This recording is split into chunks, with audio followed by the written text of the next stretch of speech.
chapter 20. In the year that Tartan came into Ashdod, when Sargon the king of Assyria sent him, and he fought against Ashdod and took it. At that time the Lord spoke by Ishaiah the son of Amoz, saying, Go and loose the sackcloth from off your loins, and put your shoe from off your foot. And he did so, walking naked and barefoot. And the Lord said, Like as my servant Ishaiah hath walked naked and barefoot to be for 3 years a sign and a wonder upon Egypt and upon Ethiopia, so shall the king of Assyria lead away the captives of Egypt, and the exiles of Ethiopia, young and old, naked and barefoot, and with the buttocks uncovered, to the shame of Egypt.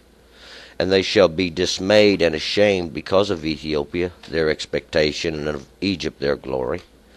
And the inhabitant of the coastland shall say in that day, Behold, such is our expectation, whether we fled for help to be delivered from the king of Assyria, and how shall we escape? Okay, let's go back up to verse 1. Now, in the last chapter, we were talking about this burden of Egypt, even Assyria in the end. But now we are going to switch subjects and switch the time period of these burdens. Well, we're not real sure of, but the time period of Tartan, Tartan means commander, is documented even in the 18th chapter of 2 Kings, at least a brief period of his Tartan's history is. But Tartan means commander, and he came to Ashdod to destroy it. Ashdod means the power of destruction, and this is the reason that Tartan came. It was in judgment of God. If we go to the 18th chapter of 2 Kings, we'll see that they had turned from the law of Moses, and they had turned from the Lord their God, the law of their fathers and Moses and God, and had gone astray after idolatry. So God had sent great judgment, even the king of Assyria down, and this king of the Asher, this king of the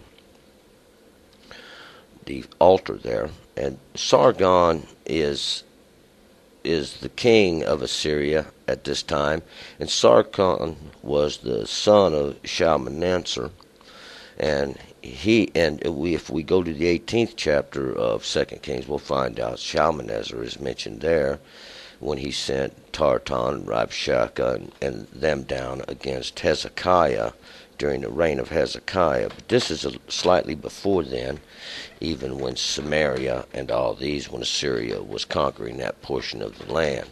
We're going to pick it up here in verse 1. In the year that Tartan came into Ashdod, when Sargon the king of Assyria sent him, and he fought against Ashdod and took it. And that's what we were talking about, this period of time when this king of the Asher, even Sargon means this prince of the sun, sends this commander into the power of destruction.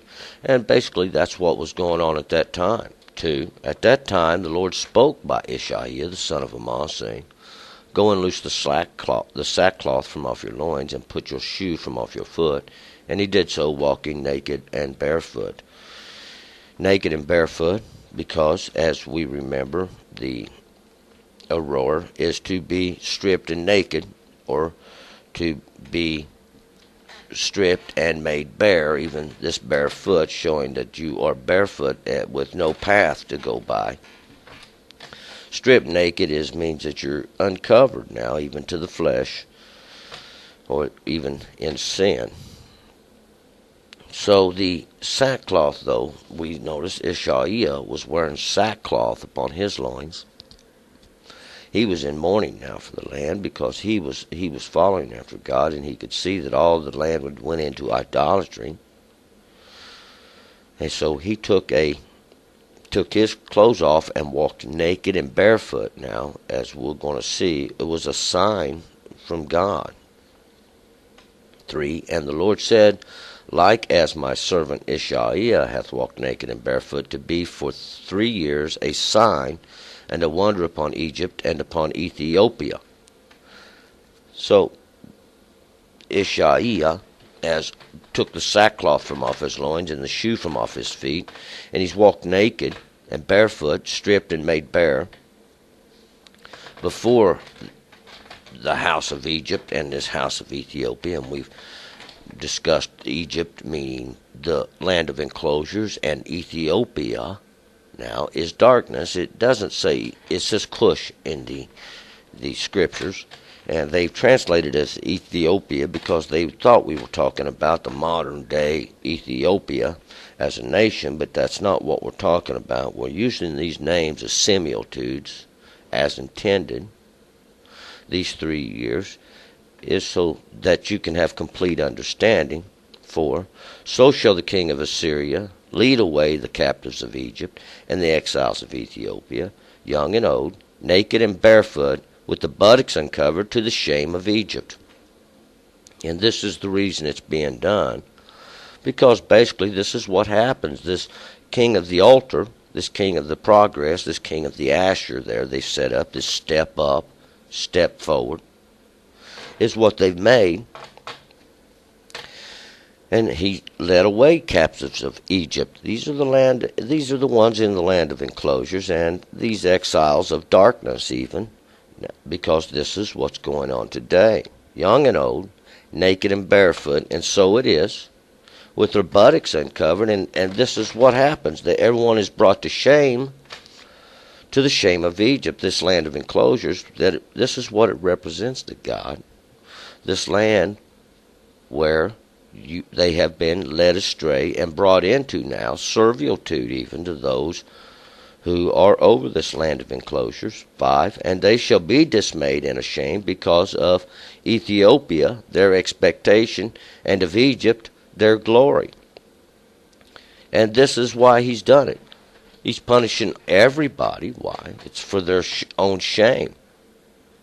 Because of darkness was their hope, and this land of enclosures was their glory, having no knowledge and understanding. See, God has turned these things around, and everyone has been brought into deception. And the inhabitant of the coastland shall say in that day, Behold, such is our expectation, whither we fled for help to be delivered from the king of Assyria, and how shall we escape? And basically that's the same thing that's going to go on when the truth of God gets out and they understand these things. Now we find there is no place to run.